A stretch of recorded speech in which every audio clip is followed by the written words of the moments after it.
पिछले एपिसोड 349 में हमने देखा कि हवेली के अंदर का सबसे बड़ा रहस्य अब सामने आने ही वाला था। चौथा वारिस उस अंतिम सच तक पहुंच चुका था जो वर्षों से छिपाया गया था।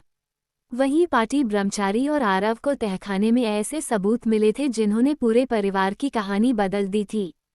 लेकिन अब एपिसोड 350 में होने वाला है ऐसा महाखुलासा जो हर दर्शक को हैरान कर देगा। अगर आप भी पाटी ब्रह्मचारी के हर नए अपडेट सबसे पहले देखना चाहते हैं तो वीडियो को लाइक करें और चैनल को सब्सक्राइब करना बिल्कुल मत भूलिए। एपिसोड 350 की शुरुआत होती है हवेली के मुख्य हाल से, जहां जमीन से निकला आखिरी संदूक सबके सामने रखा होता है।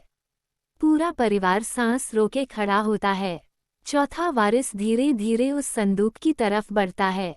पहली मालकिन की आत्मा भी वहीं मौजूद होती है। वह कहती है कि इस संदूक के खुलते ही वर्षों पुराना रहस्य हमेशा के लिए खत्म हो जाएगा। जैसे ही चौथा वारिस संदूक खोलने की कोशिश करता है, अचानक तेज हवा चलने लगती है। हवेली की खिड़कियां अपने आप खुल जाती हैं। दीवारों पर लगी तस्वीरें गिरने लगती हैं।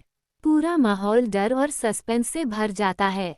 उधर पाटी ब्रह्मचारी उस नकाबपोश व्यक्ति के सामने खड़ी होती है जिसने तहखाने में उसका रास्ता रोक लिया था।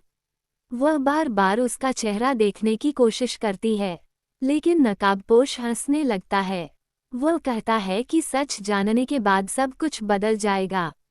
ये सुनकर पाटी ब्रह्मचारी और भी बेचैन हो जाती है। दूसरी तरफ आरव को तहखाने में एक और गुप्त कमरा दिखाई देता है। कमरे के अंदर कई पुराने दस्तावेज रखे होते हैं। जैसे ही वह उन्हें पढ़ना शुरू करता है, उसके चेहरे का रंग उड़ जाता है, क्योंकि उन दस्तावेजों में हवेली के असली मालिक का नाम लिखा होता है।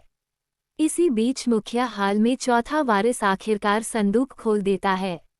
सभी लोग हैरानी से अंदर देखने लगते हैं। संदूक के अंदर एक पुराना पत्र, एक तस्वीर और एक मुहर रखी होती है। तस्वीर देखते ही पूरे परिवार के होश उड़ जाते हैं, क्योंकि उसमें वो व्यक्ति दिखाई देता है जिसे वर्षों पहले मृत घोषित कर दिया गया था।